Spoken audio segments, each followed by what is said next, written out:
Awesome. All right. Hey everyone, Anthony Fantano here, internet's busiest music nerd. I hope you're doing well. And it is time for an exclusive conversation, one that I have been looking forward to for a minute. We have Mr. Bryan Garris, vocalist of the Kentucky hardcore outfit Knocked Loose. They just dropped their third full-length LP, or rather, they dropped it last year. You won't go before you're supposed to. One of my favorite records of that year was Grammy nominated for Best Metal Performance as well. We're going to get into that and anything else that comes up in this conversation. The band also has some European tour dates coming up this spring. And I don't know. Let's just start. First off, Bryan, thank you for taking the time. Yeah, thank you so much for having me. I'm a long time viewer, first time caller. But yeah, big fan. So I was really excited for this. Excited. Well, I don't know. Let's not even get into the review because that just sort of seems maybe a bit too psychotic and narcissistic and meta of me to do that. Let, let me ask you off the bat with this new record. I feel like the more time passes, the more of an interesting place, like kind of contextually and culturally, this record inhabits. It's rare that an album that fits so firmly within, like the hardcore and metalcore archetype gets the kind of widespread critical and artistic acclaim that your album has. Are you guys in the band getting kind of a sense of that the album and the music on it is kind of like transcending the hardcore scene itself in a way, just outside of the Grammy nomination and, Academy attention, obviously. Yeah, we are, and we definitely are kind of like acknowledging that it's like this super like special moment where like it doesn't really make sense, but it's happening. So we're trying to like navigate it as best as we can. It feels like there was a turning point for our band during COVID, where when everybody was kind of faced to just like forced to sit inside, we we did all we really knew how to do, and we wrote a record at that time called "A Tear in the Fabric of Life." That was in our attempt to do something that was just like fully art driven and something that we thought would go over the heads of our fan base, to be completely honest. Hmm. We were like, this is kind of like a weird niche little project that we're doing for us. And then it didn't go over people's heads. People responded to it really well. And we started noticing that we were getting like press coverage from outlets that we were never cool enough for, quote unquote. Hmm.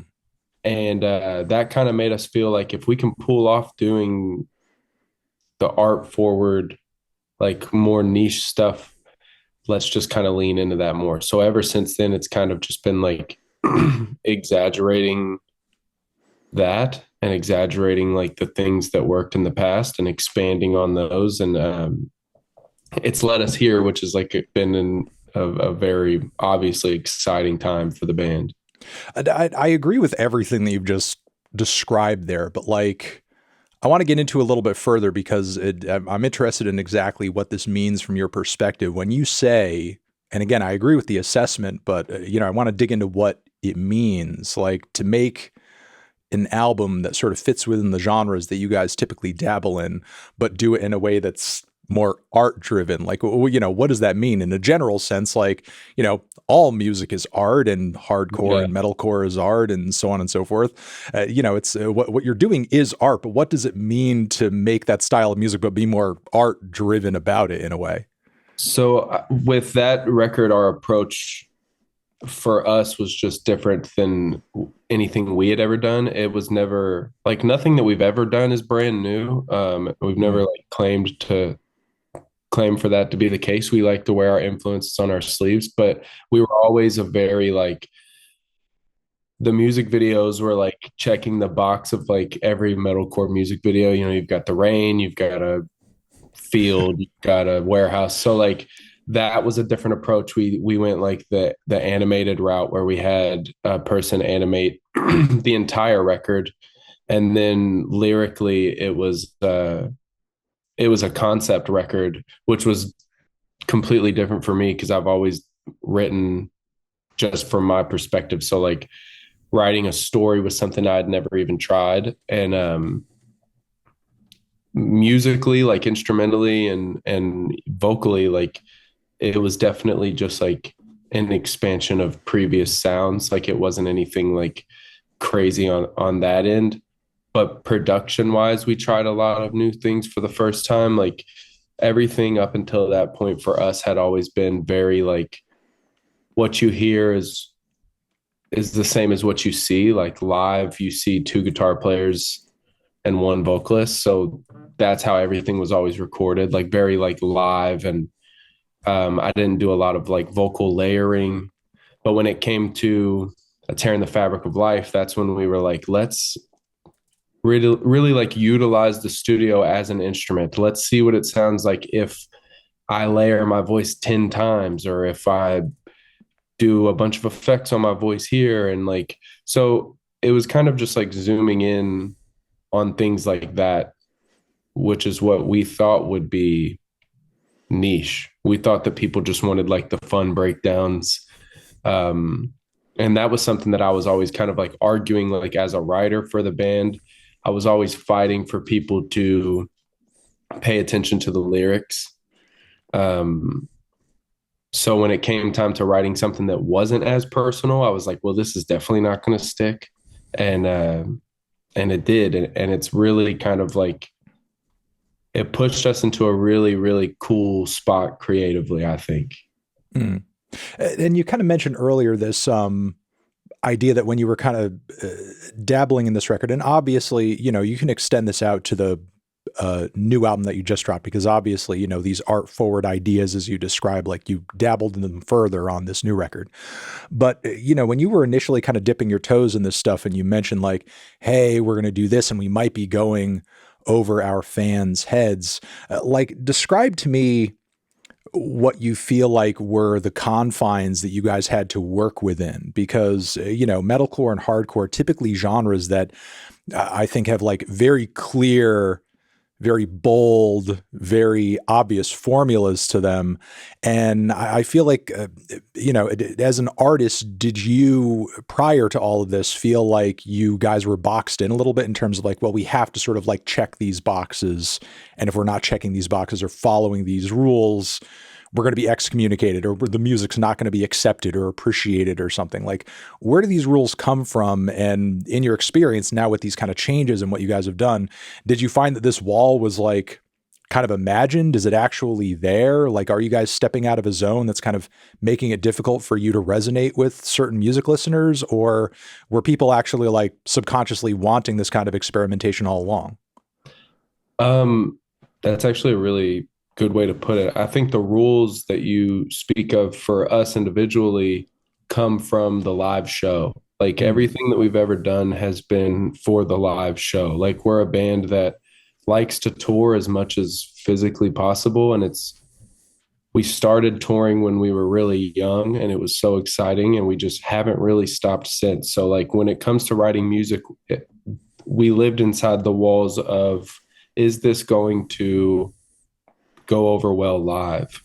Mm. And as the band started growing and started bringing in newer crowds, you started realizing that like not everybody reacts the same. You know, like back in the day, if we played a basement, everybody was killing each other. If we're playing a house of blues, like there's going to be people that just want to sit in the balcony seats and watch. And like that growing pain of like just looking at dead eyes being like, are you having fun? But then you end the song and everybody claps. Like it was weird. And I think where we were as a band was like when COVID hit was we had just toured the entire world off of our previous album, A Different Shade of Blue. And we started to really learn how to navigate those different crowds. But I really think that if COVID didn't force us to write a record that we didn't know if we would ever play live, helped, because we were writing, there is that formula that you can expect for Knocked Loose where like every song will have the big breakdown moment. But when we were writing A Tear in the Fabric of Life, it was like, what breakdown is best for the song, not what breakdown is going to get the biggest pop live. Hmm.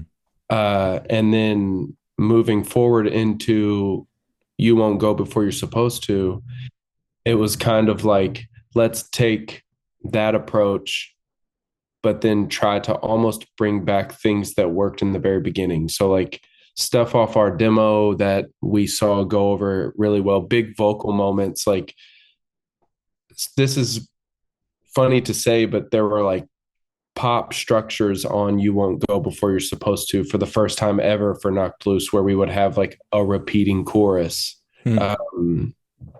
So that this was kind of our attempt at like bringing in extremes from both sides, where you have songs that like Thirst that opens the record that is like, let's start abrasive, let's start insane, but then let's give them Don't Reach for Me. It's a little bit more palatable. It's definitely going to be the one that we push as a single. But then right after that, you juxtapose it with a song like Moss Covers All, 48 seconds, just for the pit, crazy. But something that I didn't expect with this record is that like we wrote the songs with the A B breakdown, and then we wrote the chaos. And it feels like people are more drawn to the chaos, which is very like assuring, I guess, because it just feels like people are willing to grow with the band, Hmm. which has been, on a personal note, really rewarding to see, because we started really young and we're all adults now, and we're lucky to kind of like catch this wave of kids that were coming into hardcore around the time that we were touring heavily, and watching them grow and their taste change but stay with the band is very like rewarding.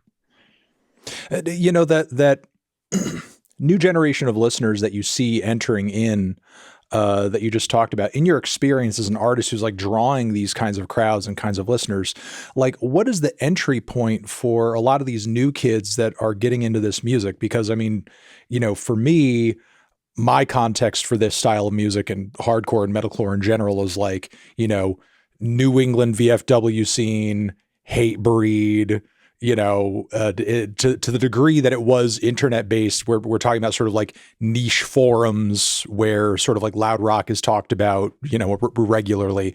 Obviously it's a totally new paradigm in terms of like how this stuff is getting the sort of exposure that it is now. It's no longer sort of like purely local word of mouth, like, you know, weird little hardcore enclaves like in different parts of the country right now. You know, so how is that shift sort of like impacting the potential exposure a band like you guys are seeing, and instead of those avenues, because obviously a lot of them are gone or they've changed significantly, like how are people stumbling across you guys instead?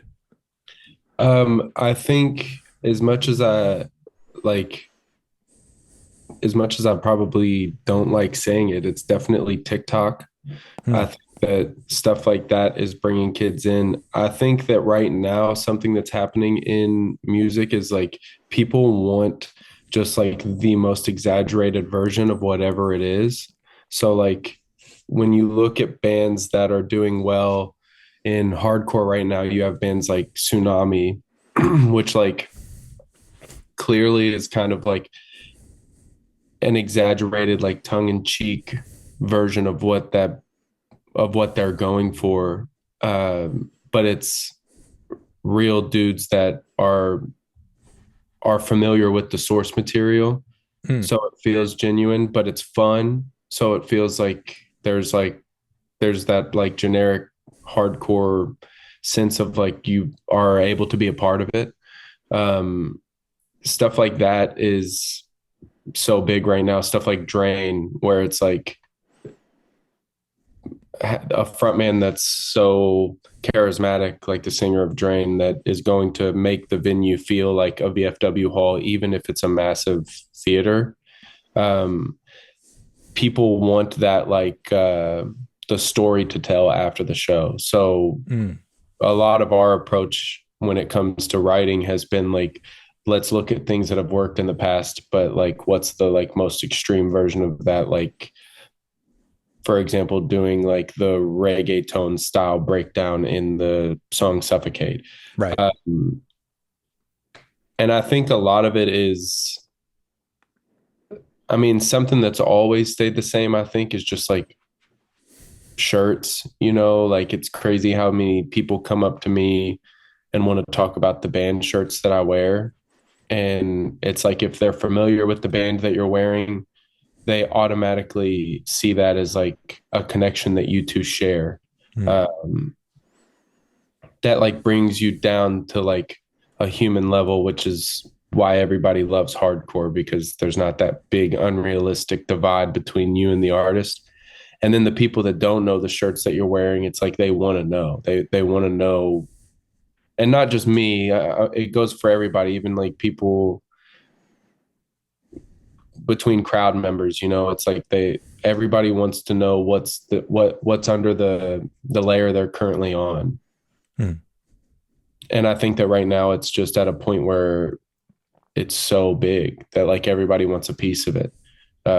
That's why you have mainstream artists trying to do rock records, and that's why you have bands like Tsunami and Pain of Truth that on paper should be a VFW hall band forever, but they're doing 1,000 tickets a night, selling out every house of blues in America. Everybody just wants a piece right now, and it's awesome to be a part of it in any Uh, way.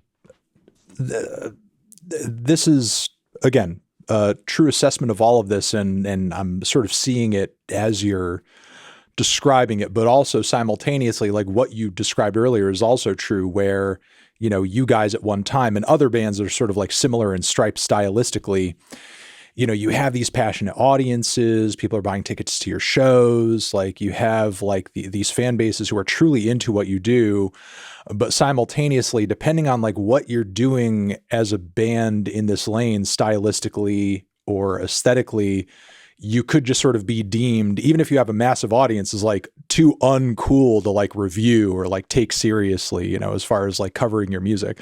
Like in your experience, what do you feel like separates you guys or just, any band from coolness to uncoolness in terms of like, this sort of like coverage in the wider music sphere when it comes to hardcore? Because, I mean, you have Chris Motionless on this record, for example. There are bands in the hardcore scene that, are way bigger than you guys, but like would never be taken seriously for the kind of coverage that you guys have because, for whatever reason, they're like not cool enough or they're not fitting within a certain, archetype or not maybe perceived as adventurous enough or something, or maybe what you described earlier, art forward. I don't know, what the separation is there, and maybe you can tell me, but there does seem to be weirdly a dividing line where, some of the bands kind of like, in the scene are kind of like cooler, more acceptable to talk about, while others are sort of like more niche and kind of confined to the scene in terms of like people's awareness of them.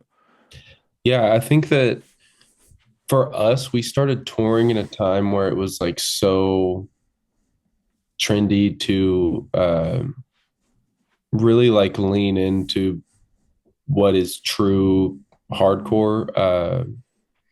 And it was literally just about who you know.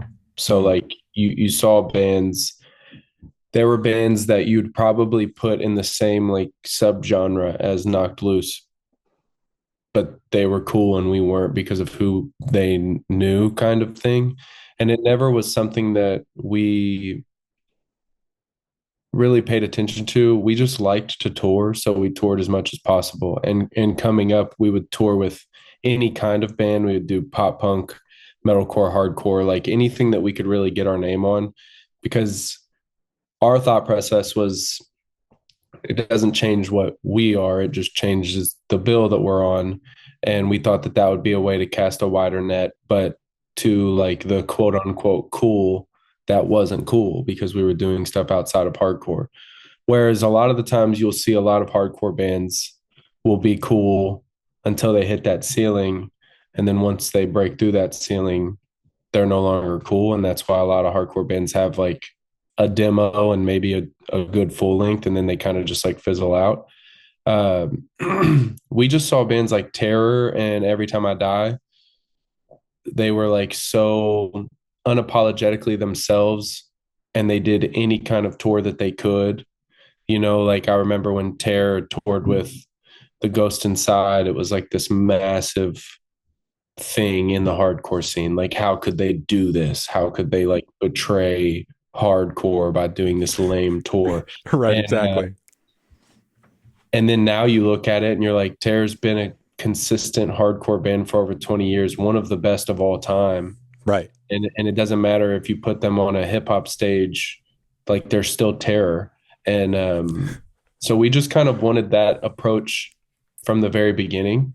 Mm, And something that's funny with us is instead of having like a cool demo and then fizzling out, we kind of worked backwards where once we got big enough to take Terror on tour under us, all these people that spent years like not on board started to come back around. They're like, "Oh, I get it now." And then like it was like just now every time we go on tour, we take bands that we like on tour, and it always results in like people coming back around that used to like hate on it, which is fine. I mean, I don't care. I just none of that has ever driven this band at all. It's mm, always just been about playing good shows.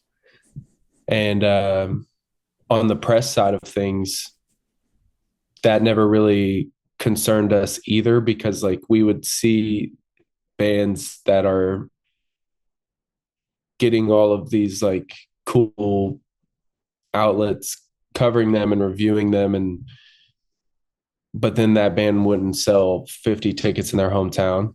right. So like we just liked to tour. So and we were on tour and it just kept getting better and better. So it was definitely rewarding once that stuff started to pop up. It was like, oh, now we can kind of have the best of both worlds. We get Right. the cool coverage and the cool festivals, uh, but we know that we like can hold our own when it comes to touring.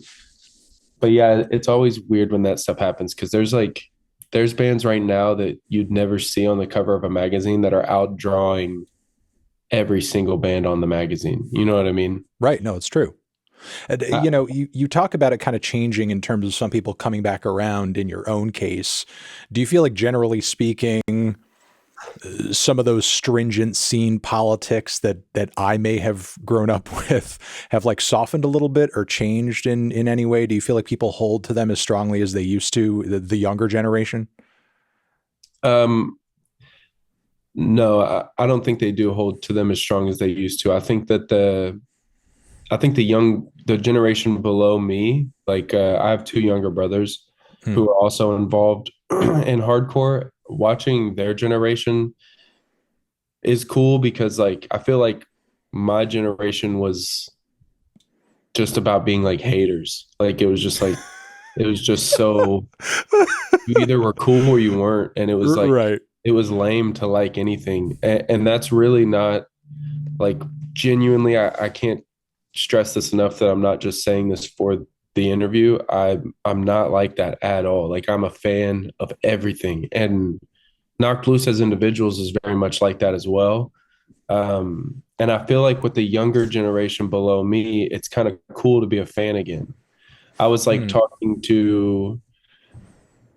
I was at a hardcore fest last weekend in Tacoma, Washington, because I play bass in another band, and we got the opportunity to play. And I was talking to like a younger band on the fest that was like a really cool band. Um, and one of their members was talking to me about how nervous they were to meet like a mutual friend of ours because they were in a cool band. And I was like, that's awesome to hear. You know what I mean? Like, it's cool that you care. It's cool that you're excited to meet people in this world because there was so long where it was just like, I'm an island and like nothing is cool enough to be on this island. And I think that shit is so lame. Hmm. Yeah, I mean, I wouldn't even say just like kind of in the context of hardcore. I mean, I don't know if this is also your experience as well, but I feel like broadly in a cultural sense. I feel like we live in a time where audiences and people like are really drawn to sincerity when it's there and they see it and they recognize it and it's delivered well and with conviction. But simultaneously, I feel like a lot of people are still afraid to be sincere because they're afraid of sometimes like the mockery or the judgment or whatever that can come along with that, especially like on the internet, like, where anybody will hate on you for just liking a thing. Yeah. You'll be attacked for sort of liking this or that for whatever reason because, again, you're sincerely sort of showing the world, oh, I'm really into this, I'm passionate about this. And, a certain type of person who, maybe they're miserable, maybe they're having their own problems, who the hell knows, they'll jump down your throat for it just to sort of like, it sort of keep you in line or whatever they do it for. Yeah. And yeah, and it's so lame. I think that you're right. I think people really gravitate towards sincerity. And I think that a lot of people just get really caught up in like feeling like they have to portray the character they are on stage while they're off stage. And for us, that's never been the case or the approach. I think that we've always just wanted to remain approachable. Because we've noticed that we are lucky enough to have these opportunities to play on stages that we probably should have never been on. So we just kind of want to keep be this. We always want to make sure that we're remaining the same people that you can find like at the merch table, and we can sit there and chat. And um, but I think that being a fan is coming back in style, which is like really exciting because I think that like when everybody is like that, it makes everything bigger. Because there is room for everybody, like the generic saying like a rising tide raises all ships. Like I do believe that to be true. And I'm a fan first, absolutely. Let me ask you about some details on the album that I've been kind of curious about. How far you want to dig into them is for you to decide. But one thing I definitely wanted to ask about is the production on the album. You're making some references earlier to some experiments that you guys were doing up until this point in terms of like, layering and what happens if we do this and what happens if we do that. Like one thing that still to this day like floors me about this album when I put it on is just how goddamn thick and heavy it is. And I feel like whether we want to be or not, like, all rock bands, all loud rock bands and loud rock fans are kind of like all collectively locked into this like loudness arms race where, wherever the loudest fucking thing is, like people gravitate toward that, or it'll sort of be like, oh man, it's like, holy, this is brutal. This is, regardless of like what the content is, if it's like somehow managed to reach a new level of loudness, which like Yeah. with compression and technology and everything, how could things get any louder? But in a way, it feels like you guys have kind of achieved in your own way a bit of a new peak here. Is that something that you like really kind of set out to do with this album? I mean, I'm not talking about literally the science of it. I don't know what the decibels on the record are, how much compression was used literally on any one thing, but like, at least in terms of like the experience, and I love a lot of loud shit. Like this just feels just a smidge louder than anything else I've heard in a long time. Well, first of all, thank you. I appreciate that. That was definitely intentional. I would say that Isaac, our guitar player, is to an extent like the mastermind behind that. I think that it was a combination of a couple things. One, bringing in a new producer for the first time, someone like Drew Folk, that kind of has this like he has this mainstream sensibility to him with the bands that he works with. He works on a lot of like mainstream rock music, which is an ear that like when it comes to the wide umbrella of influence that we live under, that is one that we probably just don't have any experience in. So bringing that in was important, but at the same time, Drew Folk has the background, has a similar background as all of us as individual. Like he grew up booking hardcore shows in North Carolina. His favorite band is like Turmoil. So like it was important to have somebody that can push us outside of our comfort zone, but understood the reference. Something that I hear a lot of bands nowadays do is they're influenced by,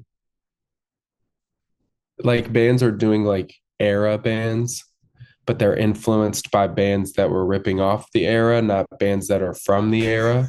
No, there's so many things I review these days that like fall exactly into that category, regardless of genre. But I know exactly what you're talking about. Which is fine. It's weird that I've been around long enough to hear bands rip off bands that were ripping off. Yeah, I think that's if you get to enjoy being a certain age, I feel like you start noticing that. You know, Yeah. you start hearing like an echo of an echo, like, oh, this sounds like this thing, but it doesn't sound like the thing. It sounds like this other guy who copied it 10 years later. Yeah. So I think that every now and then you'll get one that's like, oh, you know the source material, and I feel like you can hear that. So it was important for us to work with somebody that understood that. We did a lot of going into this record. We talked about doing a different producer for the first time ever, and we had a lot of meetings with a lot of people that just like didn't get it. You know, like I want somebody that I can joke around with and be like, I want that dissonant chord to sound like Martyr AD, and I need the guy to be like, yeah, I know what that is. You know what I mean? Uh, Right. and then also us coming in and intentionally getting that producer to break some of their own rules. Like, let some things peak, let some things drown other things out so that that moment can be more extreme. Like that was something that we did with a tear in the fabric of life, and it's something that we took into You Won't Go Before You're Supposed to. It's like, let the guitar be so crazy that maybe some of the drum nuances drowned out, but when it hits harder. And when you're supposed to hear it, you hear it. And like um that was interesting because this album was like, it was us being like, we're in a position as a band now where we can make whatever album we want for as long as we want. There's no like rush or demand. So like we did the thing of like, let's have a full blown auxiliary percussion day, 12 hours of random drum instruments, something that our drummer has always talked about doing. But, you know, nowadays you get to a studio and a producer's like, I have that plug-in. I can make a concert bass drum in 30 seconds on my computer. We don't have to mic it and blah blah blah. We were like, no, we're gonna do that. We're gonna mic it. We were lucky enough to record at Studio 606, which is owned by Dave Grohl, and he has this massive, beautiful live room. So we hit up a friend of ours that is a professional percussionist, and we were like, bring everything that you have. And just listening to the album and being like, let's put this there and let's put this there. And that was another example of like getting them to break their rules. We did for the song Blinding Faith and the song Take Me Home. There's these massive like tom drum moments. And we did like a drum circle where we put the mic in the middle of the room and we had 6 or 7 floor toms around it and all of us banging at the same time. The engineer, a good friend of ours, Zach Tush, who was engineering the record, he immediately went to start moving all the tom hits, and Isaac, our guitar player, was just like, don't edit them because then it sounds like one big drum. Leave them barely off, make it feel human. Then you can kind of feel like it's a room full of drums rather than one drum that you like edited perfectly. So like getting producers and engineers to kind of like bend their rules and hear something that they don't like, but we're like, trust me, that'll make the hit harder. And Isaac just really pushing himself when it comes to guitar. There's a lot of guitar stuff on that record that like we have this joke where when they do guitar layers, there's always a layer called hell tone where it's just no longer a guitar. Like it just sounds like gravel, but it has that like impact for like the breakdowns, and it just adds this layer of like almost like low end static. um we started doing that and that's something that Isaac is like kind of like kept building on when it like building the hell tone. So by the time it came to this record, it was like a very obnoxious guitar tracking day, but it made for like uh, a really cool effect. No, it's thank you for going into what you did with the drum portions of the record. One of the things about the album that, as you sort of describe, like that make these very loud, aggressive songs sound so nuanced and so interesting a lot of the times is that the guitars and the drums and the various things in the mix, the way they're oriented, it never sounds the same from the start to the end of a certain track, or it certainly sounds a little different from track to track. So it's like the drums are never totally in the same place all the time. The guitars are never totally in the same place all the time. And there are a variety of different production tone, drum percussion tones throughout the record. In a weird way, it does like kind of almost have a similarity to some of like Slipknot's earliest best stuff, because you did have like those weird breakdown bits where, you know, you would hear like that steel drum thing, or you'd hear like some other kind of crazy shit get whacked for some other weird percussive like touch up or whatever. And, you know, like those little nuances, those little differences, like when you're talking about riffs that are so brutal and straightforward and simple, like you have to break it up and change it up somehow, you know, and it's like those little differences separated that band massively from any other band that was just like, yeah, let's just do a normal rock kit and just leave it at that. Yeah, absolutely. And I think a lot of that, we're all very different musically. So, like, creating space for all of our influences to shine is important. Um, Again, with the drums, like our drummer, it has turned into a joke now. But before, it was just this coincidence where every single time we would go to record, he would have a new piece to his drum set. Like when he started, he was like one crash, snare, floor tom, hi-hat. And it was just like very simple kit. And now it's just like this big thing where like going into this album, we were like, what are you adding to your kit? And he was like, I think I want to add a side snare. And like he comes like he was in like marching band when he was in high school. So like he incorporated this like really small, like 10-inch marching band snare that definitely has like its moments on the record. But then that opens us up to like we're all so hands-on when it comes to writing that like we're now I'm trying to think of where he can put the side snare. It's like I've never thought about that in my life, but I'm throwing out ideas. And um every good this is something that I should say definitely, and I don't know if I've ever said it, but every single good knocked loose idea that we've ever had has made us laugh. Like it's all just about like what is stupid, you know what I mean? Like the moment in Thirst where it's just like this build up, build up, build up, build up, then you get two snare hits. It's like do that on the little bitty marching band snare. Like it sounds ridiculous.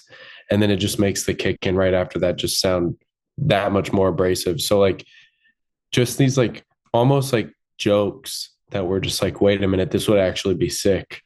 That's how you got the reggaeton breakdown and the side snare and like just stuff like that. And I think that that's like that's my favorite moments in Knocked Loose is when all of us are laughing because an idea is like so stupid that it might work. No, I get exactly what you're saying. Like, you know, to me, those sorts of ideas and those moments are even like a callback from the era of hardcore that I grew up with. Because I mean, when you think about hardcore and metalcore, like at their base, they're such ridiculous, audacious genres, you know, and you know there used to be very popular bands in the scene back then, like you know, Folly, for example, you know, this pretty legendary old school metalcore outfit that like did ska breakdowns in Yeah. their songs, you know, and even they're like kind of touring again behind some of their old stuff. And, you know, me and my friends that used to listen to this stuff back in the day would be like, yo, listen to this crazy, this band does a fucking ska, like, you know, and you know, like when they came up with that shit, they were like, oh, you know, it'd be hilarious. But like when you actually implement it, it's this really cool idea and it's refreshing and it's interesting and it's like totally nuts. And I feel like there's been almost like a lack of that with a lot of bands to come since who sort of are more like, no, we need to fit into this like really serious, rigid, aggressive structure, and there can't be anything like weird or fun about it. When honestly, when you think about like what hardcore is at its base, it's so ridiculous. Like, why not have fun with it? Like, it sort of seems like being over the top is like the fucking point. So like, let loose and just do something absolutely crazy. Absolutely. Yeah. It was, and that's the stuff that you see work in a live setting. And like, at the end of the day, you want to play a dope show. So it's like, write something that's going to make the show dope. And like you have your opportunity to be like, suffocate is such a talking point for Knocked Loose because of the reggaeton breakdown and because of the poppy feature. But like lyrically, it was the same approach as it always is. It comes from like a personal dark place. So like you're always going to have your opportunity to be as serious as you want to be. Being able to kind of like loosen the boundaries in other areas to bring in more influence, I think is what has been important for a band like Knocked Loose in the past, to not just release the same music over and over again. Hmm. Let's talk about the lyrics a bit, since you kind of touched down on them, and there are a lot of like tracks off this record that obviously, you know, come from and go to some pretty dark places.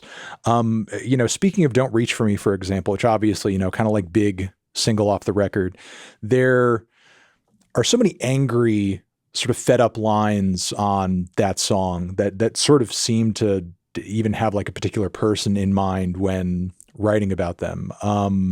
Was the perspective on that totally personal, or were you, as you were saying earlier, like writing from a different point of view when putting that song together? 100% personal. Mm-hmm. It's the first time, like, I'm not a very confrontational person, but Mm-hmm. I kind of wrote that song from a point of view of like, if the person I'm talking about listens to this, they'll know. And, and I Okay. and I wanted that. And Mm. it's funny, like we've done up until You Won't Go Before You're Supposed to, every record that we've done has been with Will Putney, who's an amazing producer. And a lot of people were wondering why we didn't go back to him. It 1000% like wasn't personal. It was just taking influence from, again, bands like Every Time I Die, who did a different record with a different producer every time. So anyways, when I write lyrics, it always goes like sad is what comes the most naturally to me. It's Mm. very therapeutic. And when we would work with Will Putney, there'd be times when he'd be like, let's throw a mean one in there. Like, we've got the sad ones. Let's throw a mean one in there. So I like heard his voice telling me like, let's throw a mean one in there when I started write Don't Reach For Me. But what I wanted to do is like, Don't Reach For Me was written with the massive vocal break in mind, and I didn't have lyrics, but it was just like every chorus is going to end with a vocal break. Coming out of A Tear in the Fabric of Life, where I tried to be so poetic and so dark and so like a specific vibe, it was challenging for me to then take a step back and be like, a vocal break kind of has to be dumbed down. Like, nobody's going to latch on to a vocal moment that's like really smart. It just like doesn't really happen.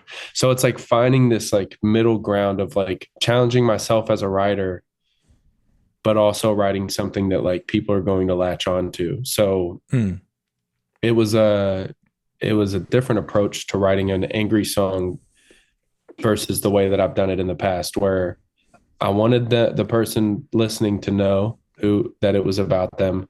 I wanted it to be meaner than anything that we had ever written, and then I had to find that balance between like simple and challenging. Which, at the end of the day, like some people would argue that simple is the most challenging, um, which I could definitely agree to, because I feel I feel accomplished when I've written something that's like really smart. You know what I mean?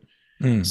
So to see don't reach for me as a lyric be like such a massive moment in our set. I'm like, yeah, I get it, but uh yeah, if that makes sense. No, it does. And I think there's another balance kind of going on with that track that I was wondering if you could speak to, because you do seem to write from such an angry place on that song. And when acting or writing out of anger, you're not always in your like most rational mind. So, how do you channel that in a way to where you're writing something that to the listener who's not obviously feeling the same feelings that you're feeling, what you're saying still comes across as like thoughtful, or it still manages to be something that when you come back to it and you're obviously in a different place, you're not feeling that anger immediately in the sense that you may have when you wrote it. You're not looking back at it and thinking like, man, what the fuck is wrong with me? It's like you don't feel like you're like doing too much or flying off the handle. How do you balance that between I'm feeling my feelings, I'm kind of, going crazy with them in the way that anger can sort of make you, but simultaneously it's coming out like poetic and there's like a message to it and it's like speaking to something bigger. Yeah, I think that remaining like somewhat vague helps that. Like I think that like if you look at like that's the first ever knocked loose angry song that isn't as vague. Like usually things are just like, yeah, he's pissed off. Like I can relate to this. Hmm. That's kind of like what I feel like keeps me from like looking back on it and being like, damn, I went too far. Uh, I used that song as an opportunity to take it a little bit further with certain lyrics. Um, and again, that was me being like, the person will know, you know what I mean? But Hmm. for the most part, like there's still a lot of just like vague approaches to that song lyrically, which is why I think other people are allowed to, what allows other people to relate to it without knowing exactly what I'm talking about. Because like I'm sure everybody has at least one person that they hate. So Sure. like they can Sure. they can latch onto that. Hmm. Um, but again, like it's so therapeutic for me to write lyrics that I've noticed when performing that song, it has kind of hit a little bit harder with the like chances that I took being a little bit more direct. So when stuff like that happens in my head, I'm like, okay, maybe I'll lean into that. Maybe on the next record, there's a meaner song that's a little bit more direct. Like, what does that look like? You know what I mean? Not saying to expect that, but like that's just like that's a huge example of the knock loose thought process when it comes to anything. It's like, oh, that worked. Hmm. How do we lean into that a little bit more? Well, what's the thought process behind like really standout kind of more poetic images in what you're writing on that track? Like, the reference to a cleansing wave, for example. Um, first off, before you dig into that, is there biblical intent like behind that reference, sort of like like a godly kind of flood, or is it some other kind of like, frame of reference for a wave? I think just like the metaphor of like something to something strong enough to like wash away the hate and anger that I'm feeling so that I can move on from the situation that I'm talking about. Like Hmm. somebody that I hate so much that it would take this cleansing wave for me to move on, not necessarily biblical. Um, although there is like a lot of like religious imagery like hidden throughout all of our lyrics. I mean, obviously the album art is a giant glowing cross, but um, just I wanted to really like paint the picture that like this isn't something I'm going to get over soon. It would take something like that to push me past this. Hmm. Well, you kind of speak to the anger for a particular person on that track that kind of fueled you. Let's get into the cover and, some of the more religious themes that pop up here and there on the record. Because I was kind of curious, like in the way that whatever occurred to sort of make you angry at that person who you bring up in the song. What for you personally was driving some of the more, I guess, kind of religious and spiritual angles that you were kind of exploring on this track? Sort of like I feel like I grew up in a time where kind of very vocally and loudly expressing that you had criticisms of or were even just like very blatantly anti-religious. It's not shocking to me and it's not new. I mean, again, I grew up in a time where like Marilyn Manson was popular. It's not anything like new to me in concept, but after him, I do feel like the idea of that and working that into your art sort of like fell out of favor, and there wasn't really quite as much like cultural currency in kind of like doing it. And as we were kind of talking about earlier, it's something that I feel like even in a way you would get mocked for being so loud about it or in people's faces about it. But I feel like you guys have done it and achieved it here on this record in such a way to where it goes over well and it's not sort of being like, categorized as like Reddit atheism or something like that. Is that a concern that you had in your mind when sort of like writing about this topic in the way that you did? And is there a certain experience that you had that made this an important topic for you to engage with on this album? Yeah, so I didn't think that, well, like first and foremost, I didn't think that religion would be such a massive talking point following this record. Hmm. Looking back, like I realized that we kind of like put the ball on the tee for people to ask me about it, but like it's always been something that I've written about. I think that like every record has had one song about it, uh, about religion specifically, and every record it's been like just like pushed harder, as far as like how dark the lyrics are and how far they go. This one definitely being like the most extreme case of that. It being paired with the album art is like more of a coincidence than a connection. I think that for the art specifically, I'm very, very hands-on with all of our art. And we work with this guy named Ridge Ryan. I have to shout him out. He's in a band called New World Man and a band called Life's Question. I think that he is just an amazing artist. He does every single thing that you see our band name on. Ridge has done it. Our websites, our like album art, merch, everything. There's been times in the past when I've been inspired by other artists and I've brought up to him the idea of using someone else, and he's always like, let me just take a stab at that style before you move on. And it always works. So this was a similar situation where I was very drawn and inspired to this photographer named Briscoe Park, based out of Louisiana, who does very, very beautiful, dark, like Southern Gothic Catholic style photography. And I saw a picture by Briscoe Park that like just really moved me. And I reached out to them and asked basically, like, can we use this photo? And Briscoe was super excited about the idea, but told me honestly, like, I've sold prints of this photo. Like, this photo's been out in my catalog for a long time. If you were to use it, people are already familiar with it. And I was like, okay, interesting. Like, definitely don't want that. So, like, Ridge basically took that photo and did like a digital art version and sent it to me. And I was like, this is cool, but it's not what I want. So I lucked out and got like the absolute best of both worlds, in my opinion, where I had Briscoe Park fly to Ridge, and Ridge and his friends created the cross on farmland that his friend created and had the model. And they basically just like created the Ridge created the scene, Briscoe shot the photo, Ridge laid out the album. So like I got to use this new artist that I'm a massive fan of, and then someone that like I trust with the band's image.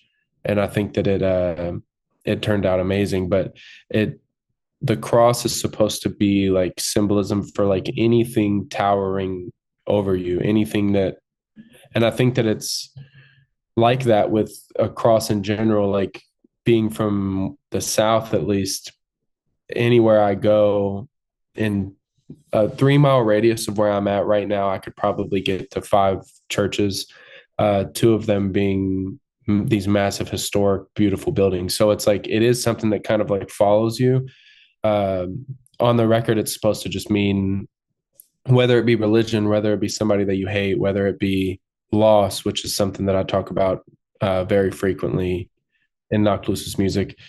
Um, but our first single was Blinding Faith. It was the religious song on the record. It was announcing the record with the album art. So it did kind of get turned as like this massive statement towards religion. Really, my to sum up my relationship with religion is that I tried when I was a kid very hard to be the person that I thought like God wanted me to be. I do believe in God. I don't follow any organized religion, and I don't really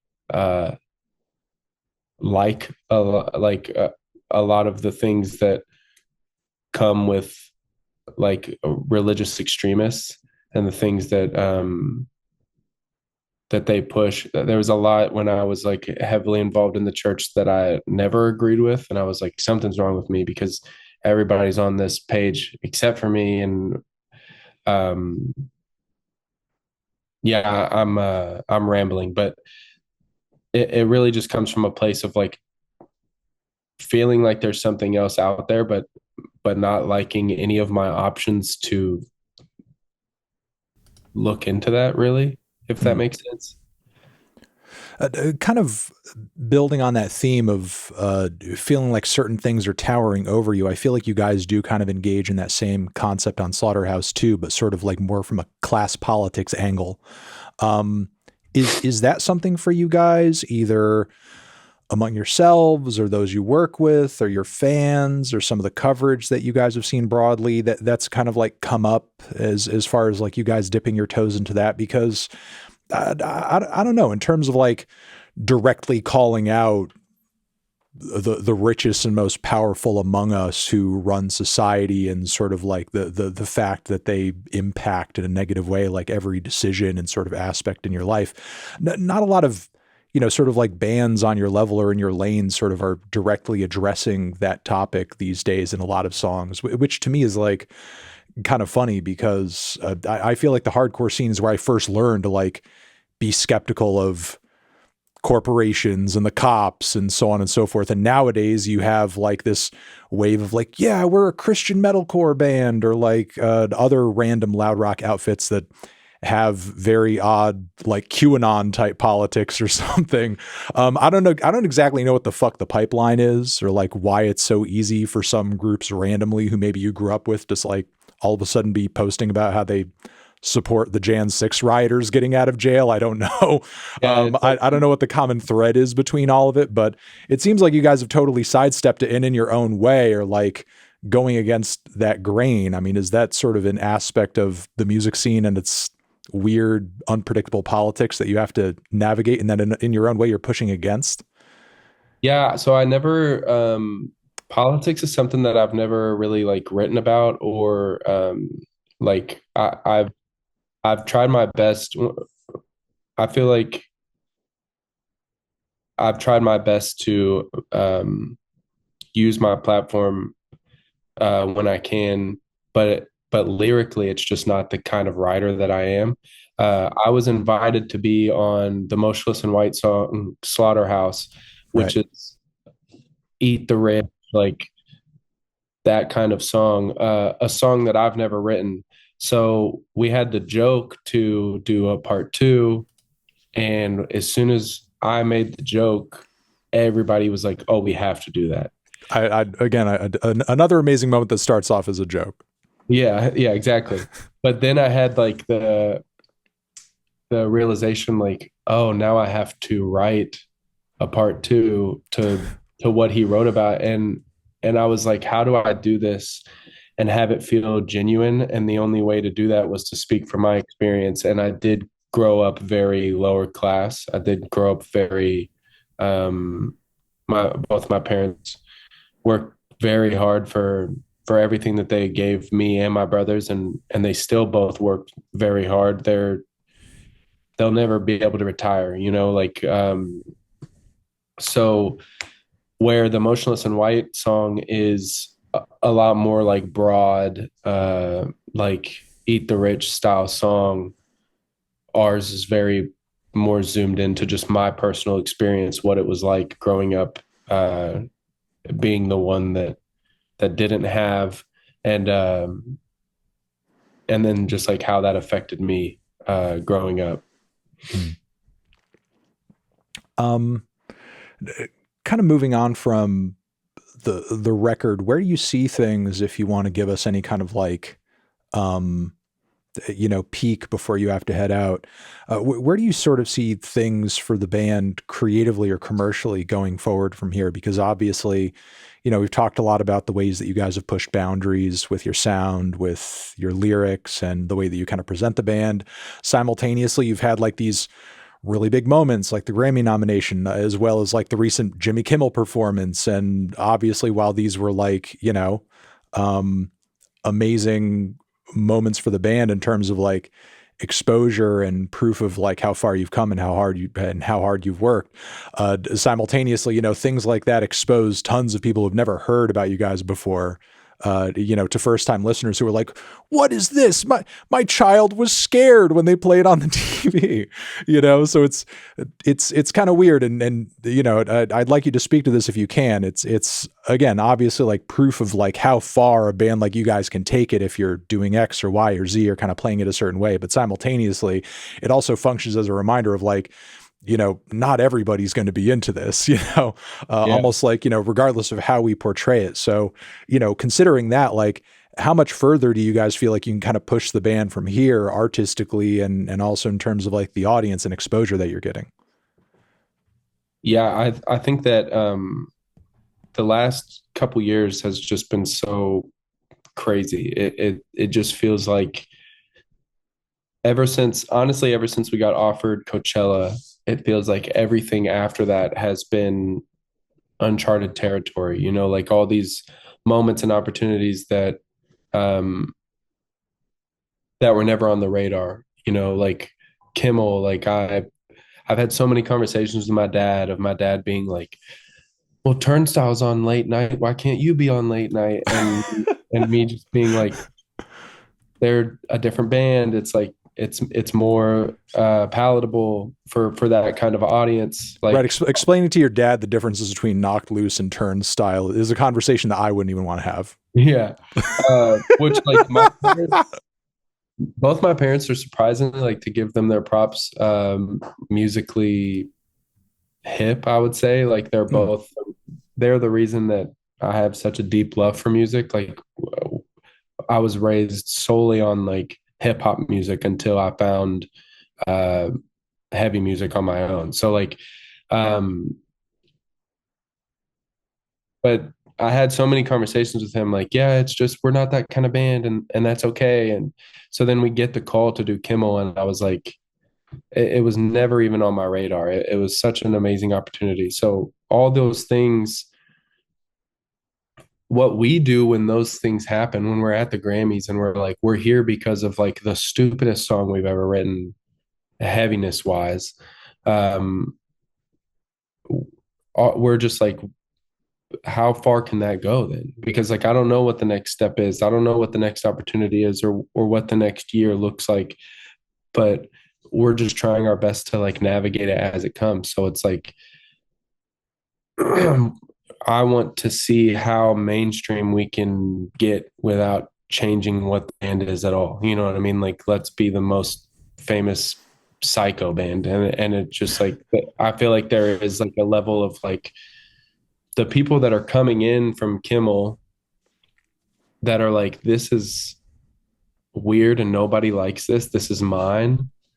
Like that's how you kind of get people to come in, and that's how like heavy music can change a person's life, because they see it on Kimmel, but then they dive in a little bit further and then they just fall down the rabbit hole.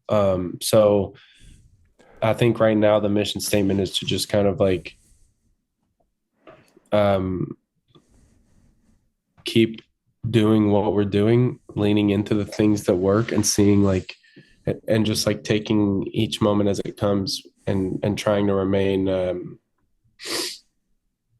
like mentally aware of the moments. That's something that the last year I did a lot because we were last year was the 10-year anniversary of our first demo. Hmm. So we had all these amazing opportunities. At the same time, we're kind of like internally celebrating being a touring band for 10 years.